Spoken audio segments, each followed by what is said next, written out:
तो आज हम लोग देखेंगे अचों के भेद। अच कितने प्रकार का होता है, कौन से अच को ह्रस्व कहें, किसको दीर्घ, किसको किस प्रकार बोला जाता है। तो आज हम उसी के बारे में सीखेंगे, ठीक है ना। तो सूत्र आया ऊकालो ह्रस्व दीर्घ प्लुतः। क्या सूत्र है? दीर्घ प्लुतः, ठीक है। ये सूत्र है। इसमें है ये जो सूत्र है ये तीन संज्ञा करेगा। कितनी संज्ञा? तीन। ह्रस्व संज्ञा करेगा, दीर्घ संज्ञा करेगा और प्लुत संज्ञा करेगा। किसकी करेगा? तो यहाँ अच कह दिया है। क्या कह दिया है? अच। कि भाई अच की ही ह्रस्व संज्ञा होगी, अच की ही दीर्घ संज्ञा होगी और अच की ही प्लुत संज्ञा होगी। मतलब प्रत्येक अच तीन प्रकार का होगा, ठीक है। ह्रस्व, दीर्घ और प्लुत, ये तीन प्रकार के होते हैं। अब हमको ये समझना है कि किस अच को ह्रस्व बोला जाता है, किसको दीर्घ बोला जाता है और किसको प्लुत बोला जाता है, ठीक है ना। तो अब देखिए कह रहे हैं उश्च ऊश्च ऊश्च वह। क्या बोले? उश्च ऊश्च ऊश्च वह। ये जो वह है ये प्रथमा विभक्ति बहुवचन का रूप है। जैसे गुरु गुरु गुरवः बनता है ना, वैसे जब आप ऊ का रूप चलाएंगे तो प्रथमा बहुवचन में बनेगा वह। क्या बनेगा? वह बनेगा। वह का अर्थ है ऊ ऊ ऊ, तीनों ऊ। वह कहने से, क्योंकि बहुवचन है, जैसे हम कहें रामाः तो कितने राम आते हैं? तो राम, एक राम, दो राम, तीन राम, तीनों आ जाएंगे कि नहीं। उसी प्रकार यह भी बहुवचनांत है, तो पहला ऊ, द्विवचन का ऊ और ये जो प्लुत है, ठीक है ना। मतलब ये वाला ऊ, ये तीनों ऊओं का ग्रहण होगा। समझे कि नहीं? किसको कहने से? वह कहने से। और आगे वाम कह रहे हैं। क्या कह रहे हैं? वाम। ये षष्ठी विभक्ति का बहुवचन रूप है, वाम, ठीक है ना। तो वाम कहने से आपको यही तीन ऊ पकड़ना है। वाम कहने से किसको पकड़ना है? इन तीनों ऊ को, ठीक है ना। तो वाम का अर्थ क्या हुआ? ऊ ऊ ऊ, ये तीनों ऊ, ठीक है ना। और काल का अर्थ क्या है? उच्चारण काल। यहाँ काल से क्या समझना? उच्चारण काल। काल मतलब समय, जो उच्चारण का समय। किसका? तो कह रहे हैं वाम काल। वाम मतलब तीनों ऊ, ये तीनों ऊ। कह रहा भाई वाम मतलब ऊ ऊ ऊ का उच्चारण काल। क्या अर्थ हुआ? ऊ ऊ ऊ का उच्चारण काल के। और इव का अर्थ होता है समान। इव मतलब समान, मतलब उच्चारण काल के समान। फिर आगे काल कह दिया, मतलब उच्चारण काल है। दूसरे काल में क्या समझना है? उच्चारण काल है। फिर आगे कहा यस्य, जिस। यस्य मतलब जिस। आगे है सह मतलब वह। अच, सह मतलब वह। फिर आगे है अच। अच मतलब अच प्रत्याहार, जो आप अभी सीखे हैं। अच में कितने अक्षर आएंगे? 9 अक्षर। अ ई उ रे रे ए ओ ऐ औ, ये 9, ठीक है ना। कह रहा वह अच क्रमात् मतलब क्रम से, उस अच के क्रम से, ठीक है। क्रम से क्या होगी? ह्रस्व संज्ञा, दीर्घ संज्ञा और प्लुत संज्ञा। संज्ञा स्यात् मतलब होता है। समझे कि नहीं? तो इसका अर्थ ये हुआ कि आप ये जो पहला ऊ है ये एक मात्रिक है। कैसा है? एक मात्रिक। इसमें एक मात्रा है, केवल ऊ, ठीक है ना। और जो ये दूसरा ऊ है ये द्विमात्रिक है, इसमें एक से अधिक मात्रा है, जो जिसको ये दर्शा रहा है, जो झुका हुआ है, ठीक है ना। फिर उसके बाद जो ऊ है इसमें देखिए आगे 3 लिखा है, तो ये त्रिमात्रिक है, इसमें 3 स्वर हैं, उसी को प्लुत कहते हैं। समझे कि नहीं? तो ये सूत्र कह रहा है भाई एक मात्रिक, द्विमात्रिक और ये जो त्रिमात्रिक ऊ है इसके क्रमात् मतलब क्रम से। क्रम से मतलब ये क्रम से। क्रम, पहला क्रम क्या है? ह्रस्व, पहले का नाम हो जाएगा ह्रस्व। और दूसरे का नाम क्या है? दीर्घ। तो इसमें क्रम से दूसरा ऊ है तो इसका नाम होगा दीर्घ। और तीसरा है प्लुत, तो क्रम से कौन है? तीसरा ऊ, त्रिमात्रिक, तो त्रिमात्रिक का नाम होगा प्लुत। समझे कि नहीं?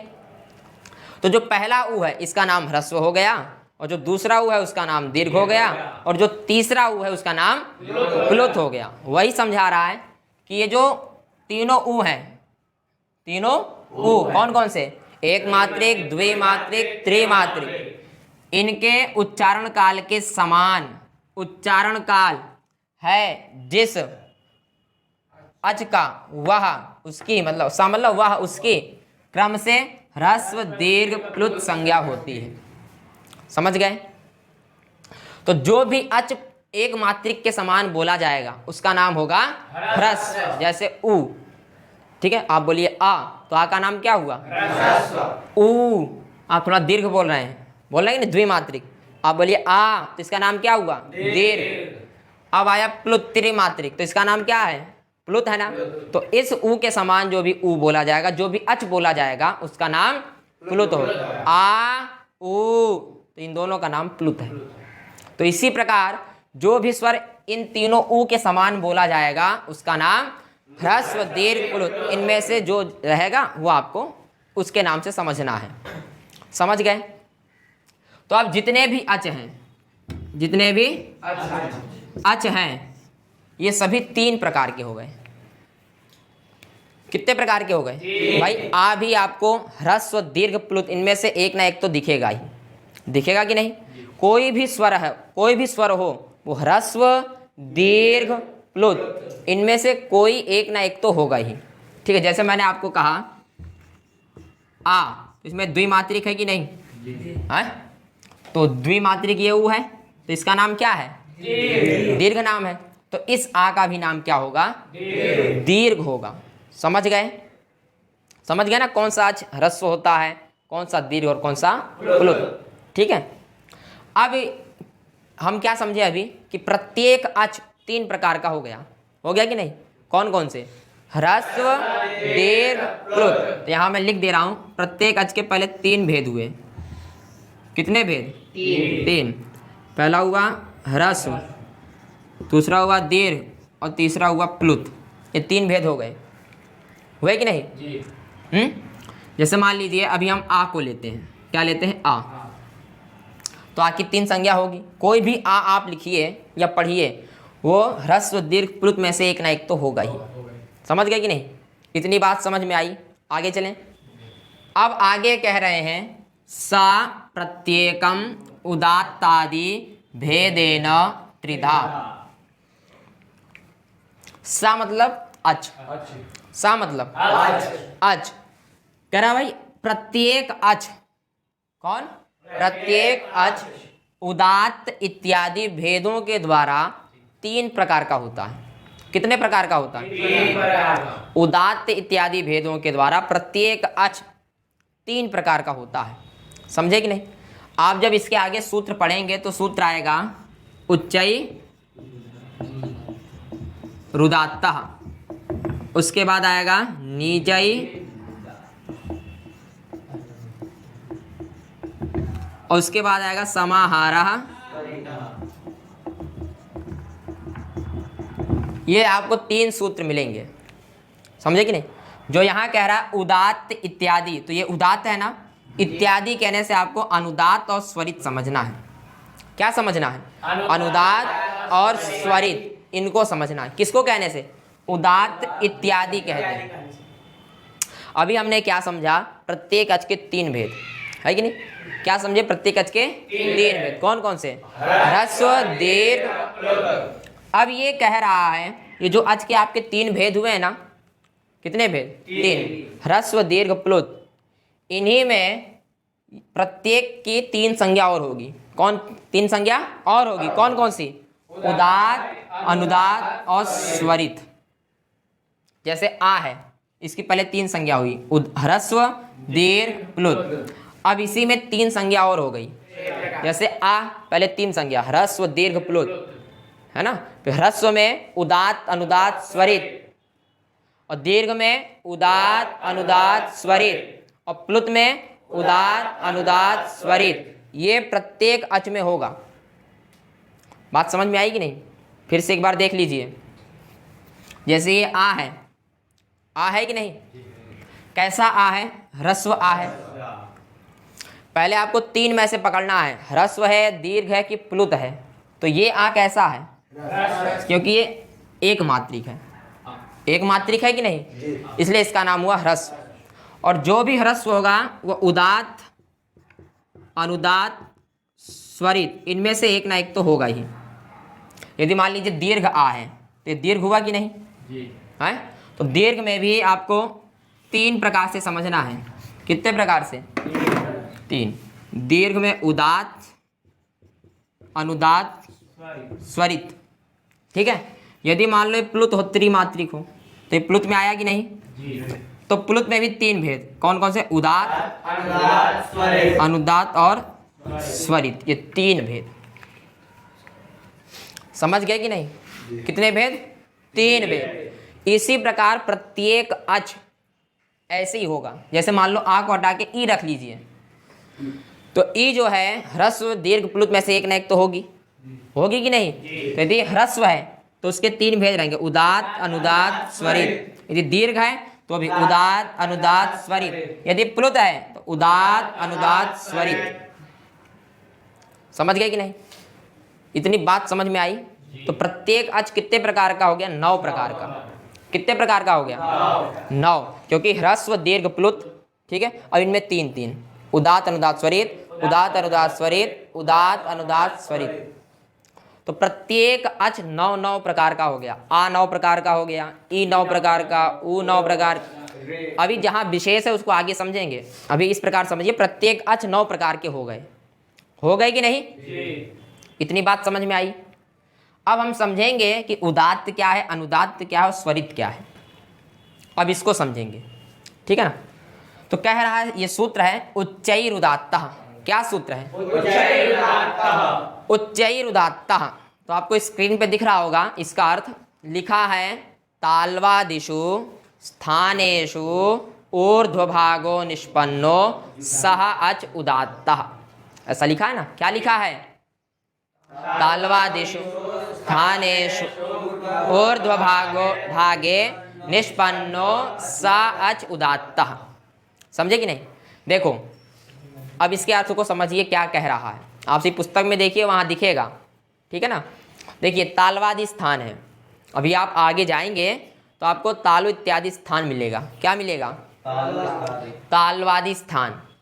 तो उन तालवादी स्थानों में जो अच ऊर्ध्व भाग से बोला जाए, कहाँ से, ऊपर वाले, ये आपका मुंह है, इसमें जो ऊपर वाला स्थान है, ऊपर वाला स्थान है ना, जहाँ जीभ ऊपर लड़ती है, जो अच उस स्थान से बोला जाए उसका नाम होगा उदात्त। उसका नाम क्या होगा, उदात्त। समझ गए, उदात्त। तो वही कह रहे हैं उच्चैहि उदात्तः, जो ऊपर तालवादी स्थानों में ऊपर वाले भाग से बोला जाए उसका नाम क्या होता है, उदात्त होता है। नीचैरनुदात्तः, जो तालवादी स्थानों में नीचे वाले, जीभ जिस पे टिकी है उस स्थान से, यहाँ दांत के पीछे स्थान है ना, यहाँ से जो अच बोला जाएगा उसका नाम क्या होगा, अनुदात्त। उस अच का नाम होगा अनुदात्त नाम होगा। और स्वरित किसका नाम होगा, जो उदात्त और अनुदात्त, जहाँ उदात्त और अनुदात्त का समाहार हो जाए, क्या हो जाए, समाहार हो जाए, उस अच को कहते हैं स्वरित। समाहार मतलब जैसे आप प्रयागराज जाइए तो वहाँ गंगा, यमुना, सरस्वती तीनों नदी मिली है ना, तो ऐसे मिलने को समाहार कहते हैं। क्या कहते हैं, समाहार कहते हैं। तो वही जहाँ उदात्त और अनुदात्त, जहाँ ऊपर का और नीचे का एक साथ, इन दोनों में जो एक साथ लगे है ना, जीभ ऊपर नीचे लड़के जो अच निकालेगा उस अच का नाम क्या होगा, स्वरित होगा। समझ गए कि नहीं मेरी बात। लेकिन कोई ऐसा नहीं है कि जो आ बोले और ऊपर भाग से बता दे ये स्वरित है, ये उदात्त है, या अनुदात्त है, ऐसा कोई नहीं है। अब देखिए इसको बोल पाना बहुत कठिन है, केवल आप समझ लीजिए कि इस प्रकार का होता है। समझे कि नहीं, क्योंकि इसका उच्चारण कोई नहीं कर पाता है, ऐसे कोई भी अच को नहीं बोल सकता है, ये प्रक्रियाएं लुप्त हो गई हैं। तो इसलिए आप केवल समझिए कि ऐसे अचों का नाम उदात्त, अनुदात्त, स्वरित होता है। समझे कि नहीं। अब हम कैसे पहचाने कि ये उदात्त है, कैसे पहचाने अनुदात्त है, और यह कैसे पहचाने कि ये स्वरित है। तो उसके लिए क्या है, चिन्ह लगा दिया गया है। क्या लगा दिया गया है? चिन्ह लगा दिया है। जिस अच के नीचे आप वेदों को पढ़ेंगे तो वहाँ आपको ऐसे निशान दिखेंगे, वहाँ पर आपको इस प्रकार का निशान दिखेगा। जैसे जिस अच के नीचे ऐसा चिन्ह लगा हो उसका नाम क्या होगा? नीचई अनुदात्ता। जो नीचे की तरह नीचे हो उसका नाम क्या होगा? अनुदात्त होगा, ठीक है ना। और जो जिस अच में इस प्रकार का स्वर लगा हो, जिस अच में इस प्रकार का स्वर लगा हो उसको कहेंगे उदात्त। क्या कहेंगे? उदात्त कहेंगे। और जिस अच में कोई स्वर ना हो, जिसमें कोई स्वर ही ना हो, उसी को कहेंगे स्वरित। समझे कि नहीं? इस पहचान से आप लोग पहचानिए ना। जैसे आप वेद में देखेंगे एक मंत्र है गणानान्त्वा करके, क्या है? ये मंत्र है, इस पे ऐसे लगा है और ऐसे लगा है कि नहीं?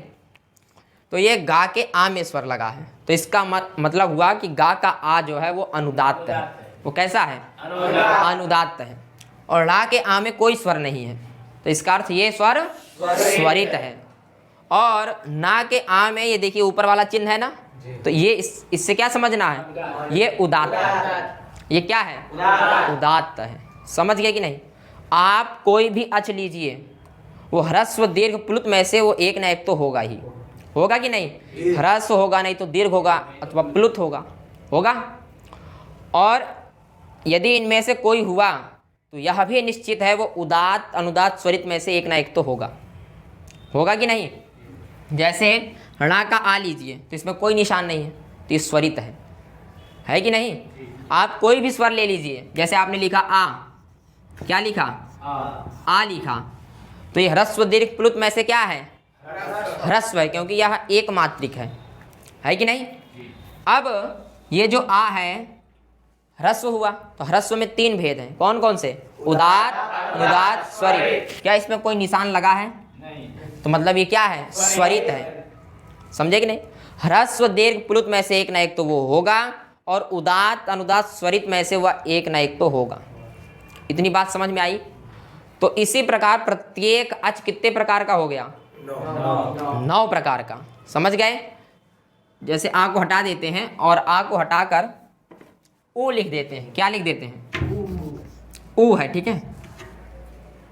ये ह्रस्व दीर्घ प्लुत में से क्या है? ह्रस्व। तो ह्रस्व में आ गए, तो ह्रस्व के 3 भेद, ह्रस्व के 3 भेद, दीर्घ के 3 भेद, प्लुत के भी प्रत्येक, यहाँ इसलिए प्रत्येक कहा है, प्रत्येक अचों में 3-3 भेद हुआ। समझे? तो ह्रस्व के 3 भेद कौन कौन से? उदात्त, अनुदात्त, स्वरित। तो ये ऊ ह्रस्व है, और उदात्त अनुदात्त स्वरित में से क्या है? ये कोई निशान लगा है? नहीं लगा है, तो ये स्वरित होगा। समझे? और यदि मान लीजिए इसमें ऐसा निशान लगा दें तो ये ह्रस्व अनुदात्त होगा। इस ऊ का नाम क्या हो जाएगा? ह्रस्व अनुदात्त। और यदि मान लीजिए इसमें ये ना लगा के वेद में आपको इसमें इस प्रकार का स्वर दिखे तो ये ह्रस्व उदात्त होगा। क्या नाम होगा इसका? ह्रस्व उदात्त। यदि मान लीजिए इसमें कोई स्वर ना हो तो ये ह्रस्व स्वरित कहलाएगा। क्या कहलाएगा? इसी प्रकार इसको दीर्घ बना दीजिए, तो ये अभी दीर्घ क्या है? स्वरित है, क्योंकि कोई निशान नहीं है। अब ये दीर्घ अनुदात्त हो गया, और यदि ऊपर का है तो दीर्घ उदात्त, दीर्घ उदात्त। समझ गए? इसी प्रकार प्लुत त्रिमात्रिक कर दीजिए, तो यदि नीचे का है तो प्लुत अनुदात्त, ऊपर का है प्लुत उदात्त, यदि कुछ नहीं है तो प्लुत स्वरित। तो इसका नाम क्या होगा? प्लुत स्वरित। और निशान को देखिए, उसके हिसाब से उसका नाम रख दीजिए। समझ गए? बात समझ में आई? तो इस प्रकार प्रत्येक अच कितने प्रकार का हुआ? 9 प्रकार का, क्योंकि ह्रस्व में 3, दीर्घ में 3, प्लुत में 3, तो 3, 3, 6, 3, 9। इतनी बात समझ में आ गई कि नहीं? देखिए उसके आगे पंक्ति लिखी है, क्या लिखी है? बोल दीजिए। हाँ, मैं लिख देता हूँ। अब जो है प्रत्येक अच 9 प्रकार का हो गया ना, ये आपके समझ में आया कि किस प्रकार से 9 हुआ, है ना? ह्रस्व दीर्घ प्लुत, ह्रस्व के 3 भेद, उदात्त अनुदात्त स्वरित, दीर्घ के 3 भेद, उदात्त अनुदात्त स्वरित, प्लुत के 3 भेद, उदात्त अनुदात्त स्वरित। अब वही आगे कह रहे हैं, सा नवविधोपि। सा मतलब अच 9 प्रकार का हो गया कि नहीं? है ना। प्रत्येक अच कितने प्रकार का हो गया? 9 प्रकार का हो गया। वही कह रहे हैं सा नव विधोपी, ठीक है ना। अब आगे कह रहे हैं प्रत्येक, क्या कह रहे हैं? प्रत्येक। अब प्रत्येक अचों में 2 चीज और जोड़नी है। प्रत्येक अचों में 2 चीज और जोड़नी है। क्या? अनुनासिक, अनानुनासिक, भ्याम द्विधा, ये 2 चीज और जोड़ना है। समझे कि नहीं? अभी 9 प्रकार का था, अब उन 9 प्रकार में 2 चीज और जोड़नी है। कौन कौन सी? एक अनुनासिक और एक है अनानुनासिक। ये 2 चीज और जोड़नी है, अनुनासिक और अनानुनासिक, ठीक है ना। अब देखिए कोई भी स्वर ले लिए, ई ले लिए, ई, तो इसकी पहचान क्या है? ह्रस्व स्वरित। इस ई का पहचान क्या है? ह्रस्व है, स्वरित है। लेकिन इसके अभी देखा जाए तो 9 प्रकार का होगा ना, कहीं स्वरित होगा, कहीं उदात्त होगा, कहीं प्लुत मिलेगा, कहीं दीर्घ मिलेगा, मतलब कुछ ना कुछ मिलता रहेगा। तो इसलिए इसके 9 भेद हैं। भेद हैं कि नहीं? ह्रस्व, दीर्घ, प्लुत और उदात्त अनुदात्त स्वरित, उदात्त अनुदात्त स्वरित, उदात्त अनुदात्त स्वरित। अब इन 2 में 2 चीज और जोड़ दीजिए, अनुनासिक और अनानुनासिक। इसी प्रकार अनुनासिक, अनानुनासिक, अनुनासिक, अनानुनासिक। इसी प्रकार दीर्घ में अनुनासिक और अनानुनासिक, अनुनासिक, अनानुनासिक, अनुनासिक, अनानुनासिक, ठीक है। यह भी अनुनासिक, अनानुनासिक, अनुनासिक, अनुनासिक, अनानुनासिक। हो गया कि नहीं? प्रत्येक 2-2 प्रकार के हो गए। प्रत्येक क्या हो गए? 2-2 प्रकार के हो गए।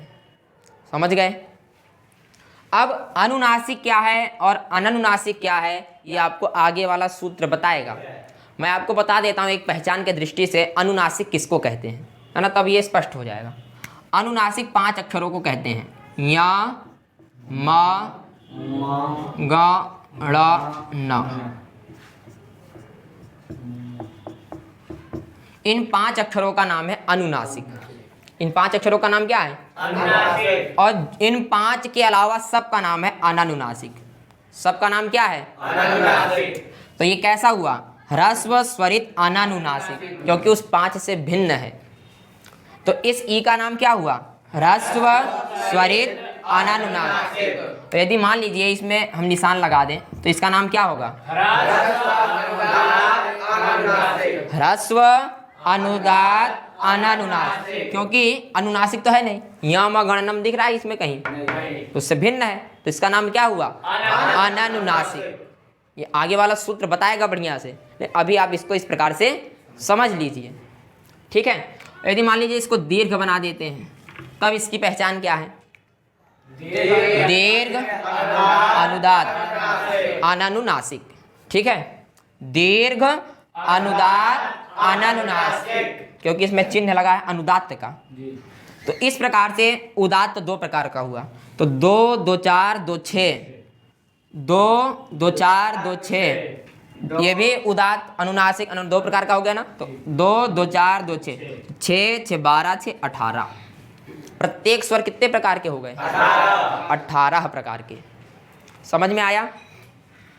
आप कोई भी स्वर लें, वो इनमें से एक ना एक तो होगा ही, है ना।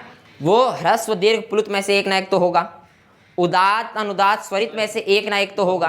यदि उसमें कोई निशान नहीं तो स्वरित ही कहलाएगा। और अनुनासिक अनानुनासिक में से एक ना एक तो वह होगा ही। समझ गए? तो प्रत्येक अच कितने प्रकार के हो गए? 18। अचों के कितने भेद होते हैं? प्रत्येक अच के 18 भेद होते हैं। अभी आगे वाला सूत्र आएगा, कुछ को बताएगा 12 होता है, कुछ को 18 बताएगा, तो आगे समझेंगे। अभी के हिसाब से कितना हुआ? 18 भेद हुए। इसको समझेंगे तभी आगे बढ़िया आनंद आएगा, और यही समझ में नहीं आएगा तब तो समस्या हो जाएगी। जैसे लीजिए ऊ, ठीक है। तो ऊ कितने प्रकार का हो? 18। कैसे? अभी ह्रस्व है तो ह्रस्व उदात्त अनुनासिक अनानुनासिक, ठीक है। उसमें अगर आप बदलते जाएंगे वो ऐसा वैसा बनता जाएगा, ठीक है ना। अब ह्रस्व अनुदात्त अनुनासिक अनानुनासिक, ह्रस्व स्वरित अनुनासिक अनानुनासिक, ओ दीर्घ ठीक है। अब दीर्घ यदि होगा तब कैसा होगा, दीर्घ बना देते हैं। तो दीर्घ उदात्त अनुनासिक अनानुनासिक, ठीक है। दीर्घ अनुदात्त अनुनासिक दीर्घ स्वरित अनुनासिक अनानुनासिक। यदि मान लीजिए त्रिमात्रिक बना दें तो ये प्लुत हो गया। तो प्लुत उदात्त अनुनासिक अनानुनासिक, प्लुत अनुदात्त अनुनासिक अनानुनासिक, प्लुत स्वरित अनुनासिक अनानुनासिक, ठीक है ना। तो प्रत्येक अच इसी प्रकार से 18 प्रकार के होते हैं। समझ गए? इसका आप लोग बढ़िया से अभ्यास कीजिए, फिर हम लोग आगे वाला सूत्र पढ़ेंगे। आज के लिए बस इतना ही रखते हैं।